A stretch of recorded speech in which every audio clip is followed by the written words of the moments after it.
So let's get started. In Canvas, there are two, inside the lecture assignment motion tracking, there are two pieces of footage I'd like you to download. And there's a folder that I'd like you to create for today's class, GRC 53, 2510, 13. That's all in the assignment there. And then you're going to move those two downloaded files into that folder from the downloads folder. And these links should take you right to download the file. They might. It shouldn't open up with pixels, and you shouldn't have to click on anything else. Though your browser will ask for permission to download. You'll want to say yes. Okay, so let's go ahead and bring that footage into our project. Should be pulling it from your 251013 folder. If you're pulling it from your downloads folder, you need to stop and create that folder and move the footage into that folder, because you're going to be turning in your AEP file today, not footage. And so it needs to, the linkage needs to connect to my version of these videos.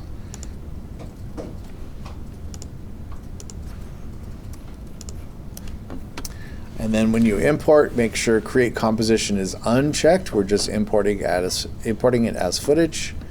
And open. There we go.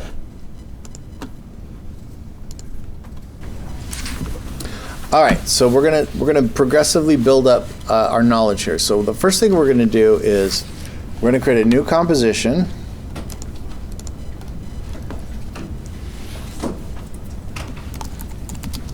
We're gonna call this null object.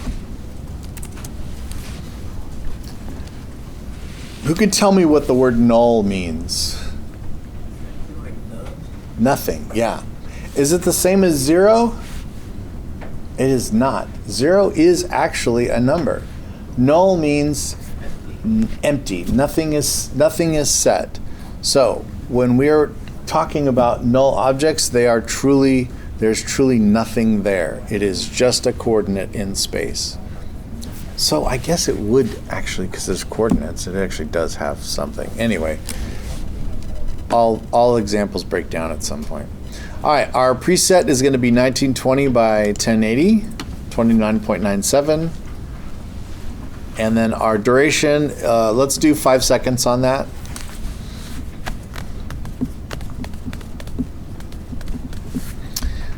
All right, so once you have this named as null object, use the HD 1920 by 1080 preset, set the duration to 5 seconds, you can click OK. Let's go ahead and save our work right now. Make sure it's going into the 251013 folder, and we're going to name it GRC 53 underscore 25 bless you 10 13 underscore last name underscore first initial underscore LECT.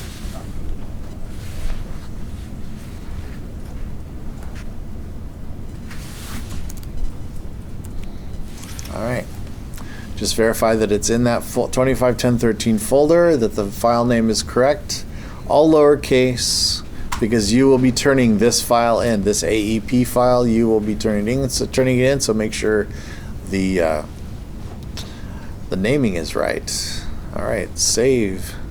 Booyah. Okay, so first thing we're going to do, let's work with a null object. So up in the menu, if you select a layer and then choose new, we have this list of things that we can create. And this, right now, we're going to work with null object. Morning. So select a null object. Boom, and you made a null object. Boom, done. We're done for the day. There it is. So great. See, I talked that up like it was going to be so hard, but it wasn't. All right. Two things to know about the null object. Number one, it's null. Number two, it has a box. There's always going to be a box there, and it's not just a anchor point. it is an actual box. The box is there, so we know that's a null object, and that gives us the opportunity to grab it and move it around if we need to manually drag that null object. The anchor point we want to leave in the upper left-hand corner. Upper left-hand corner. That's where it puts it with the null object. When you create a text object, the anchor point ends up in the lower left corner. When you create a shape, it ends up always in the center of the composition. And then I will recenter the anchor point in the center of the shape. But this is not a shape. This is a null object. All right. So I want you, with that layer selected, I want you to hit the T key. No, not the T key. Hit the scale. S. Thank you. Come on, brain. And I want you to hover over that first value there, the width value, and see how my hand changes to a finger holding a little barbell. So I want you to slide to the right there. Click and drag to the right. Now notice that when we do that, our null object box actually gets bigger. Go ahead and slide it back to the left, and now it gets smaller. All right, we're gonna see that in action here in a second. So I'm gonna go ahead and manually type 100. Let's put it back to 100%, so it's not scaled up or down. And deselect that layer. So click anywhere below that layer. And we're going to grab a shape, probably rectangle for this one, and we'll do a solid fill.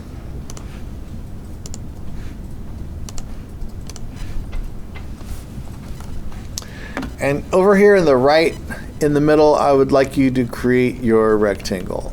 Right, John. Make sure that the null object is not selected. Anytime a layer is selected and you draw a shape with a layer selected, it will create a mask. I don't know if you can mask a null object, can you? Yeah, you sure can. So we don't want to do that.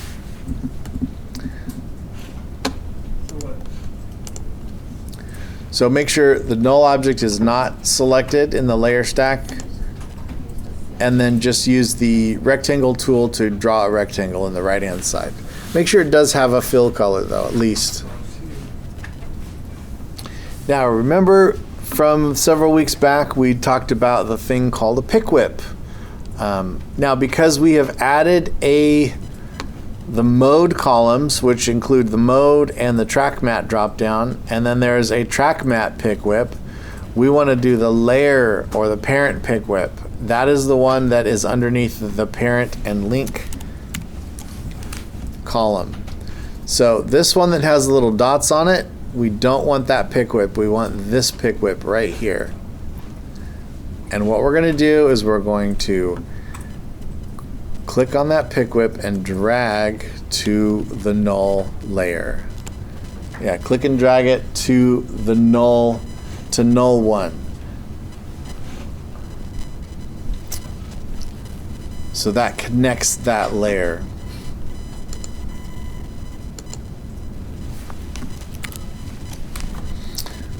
All right, now I want you to select null one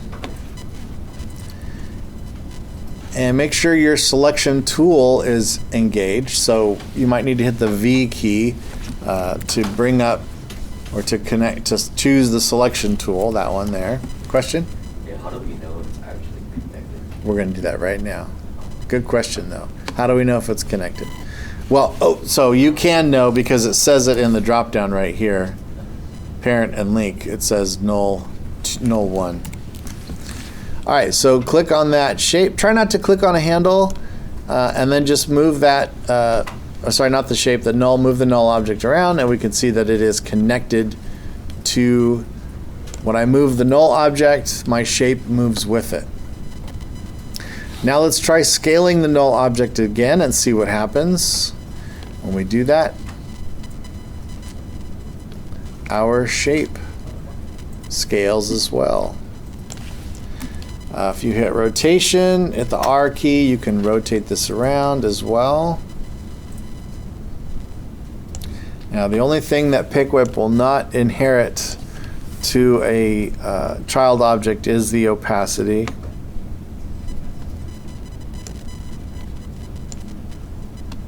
Okay, so far so good. Let's put our scale back at 100%, and if you did the rotation like me, put that back at 0, 0.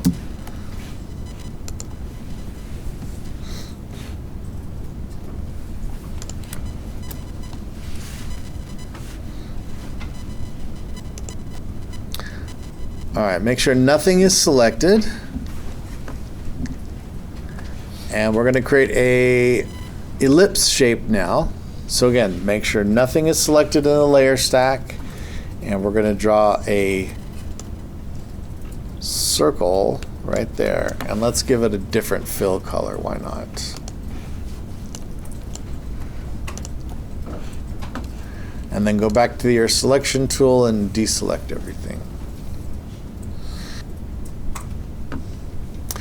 And we're going to PickWhip that shape layer to the circle, also to the null object.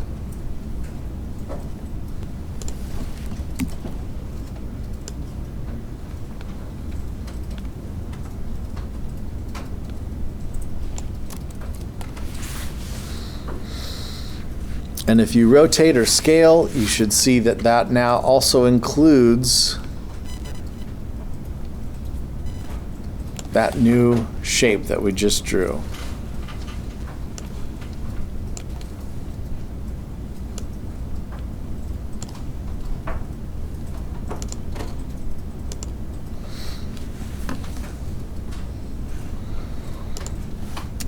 All right, Command S to save this.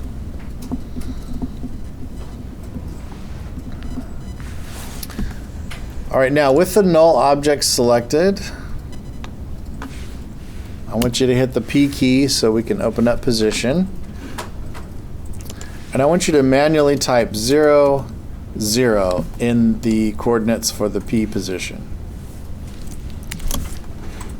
So I selected the null layer. I hit the P key on the keyboard. That opens up the position transform.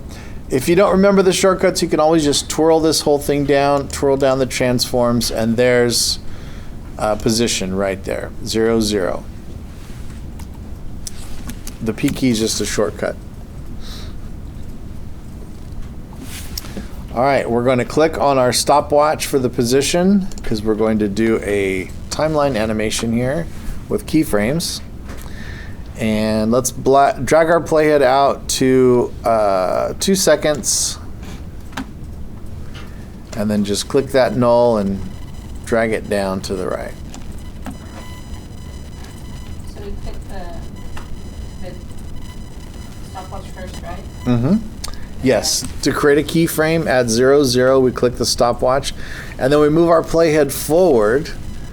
And then we move our object. If we move the object while the playhead's at the starting position, then that's going to be where the animation starts. And then I guess you could go back to 0, 0 at 2 seconds, go the opposite direction. But that stopwatch does two things. It enables keyframe animation for that property and also creates a keyframe. And then when you move the playhead, or even at this position right here, any change you make to the position, either by typing a number in here or moving the null object on the composition, is going to update the values stored in that keyframe. And so that's why after we start at 0, 0, we move this playhead forward, and then we move our thing, which creates a new keyframe. But if you want to manually create a keyframe, you can click that little diamond right there, assuming the playhead is in a position or at a frame that doesn't already have a keyframe in it. And so when we play our animation, there it goes. All right. Now, today's lesson is not about 3D. but why not? Let's do a little 3D. That sounds like fun. All right. So this is crucial. Number one, save your work, Command S. And then let me just see everybody's eyeballs that you're good. You are all here in this spot, yes? I mean, obviously you're here in the classroom, but I mean, After Effects wise, we're all on the same page. Okay. So first thing I'm going to do is I'm going to move my playhead back to the starting position. Anyone remember the shortcut for that? Command S. No, that's save. J key. Thank you. JK. So J goes back, K goes forward.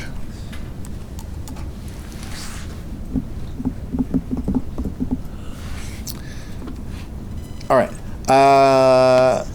Here in our panel, in our composition panel, this column right here, if you hover, oh no, not that one, this one right here, it looks like a 3D box, yes? When we hover over it, it says 3D layer, allows this layer to be manipulated in 3 dimensions. So in order for this thing to work, all 3 of our layers have to have 3D enabled. So let's do that. Starting with the null object, click on that little box, and then click on that same box in shape layer 1, and the same box in shape layer 2. And this one, we're gonna go fun times. Let's roll up shape layer 1 and 2, and let's just show here on null 1, you should see orientation, X rotation, Y rotation. And let's move our playhead out so that our shapes are kind of like right there. And I want you to hover over these and just start playing with them, rolling them around.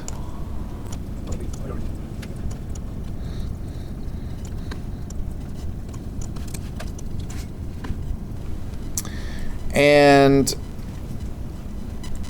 you also have the option of rotating and movement using this guy here. If you click on these circles, That's tight. that allows you to do the roll, the X and the Y. And then you can also grab one of the points and you can move this through 3D space.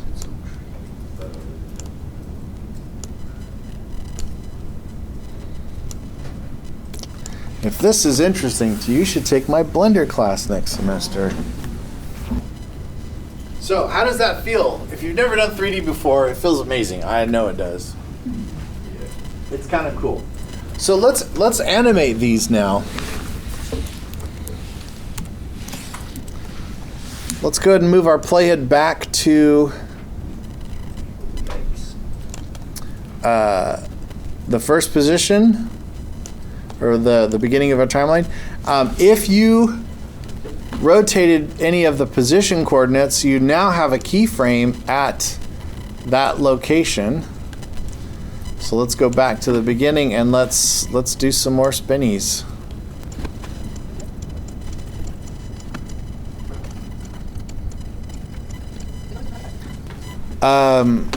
So playhead back to 0. Now remember, these won't keyframe unless you have the keyframing turned on.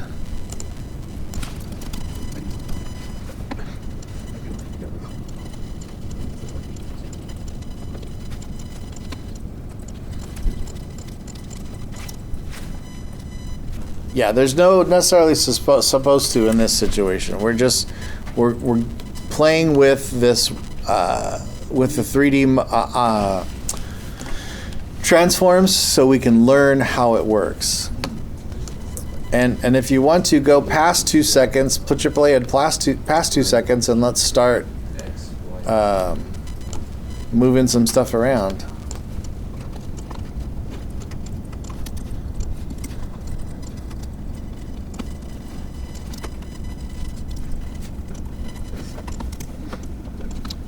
And then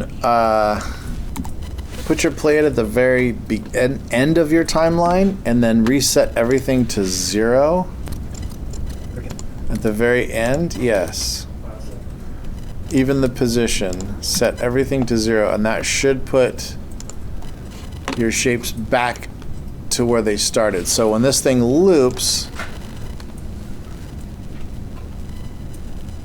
it will go all the way back to the beginning. So we have a continuous loop here.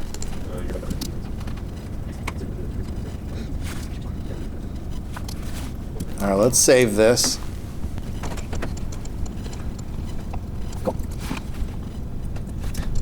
Now, if we wanted to add another shape into this, how would we do that? What would be the steps for that? Add a shape. What do we do before adding the shape, though? Always, if we're trying to add a shape and not a mask, what do we have to do first? Deselect. Yes, make sure nothing is selected, and then you can create your shape. Now, if you don't pick whip that new shape or enable the 3D, it's not going to work. So don't forget to pick whip the third shape to the null layer and engage the 3D mode for that layer. If you don't engage the 3D mode, all it does is it moves in the X and Y space, but it doesn't do any of the rotational stuff. There's an example there.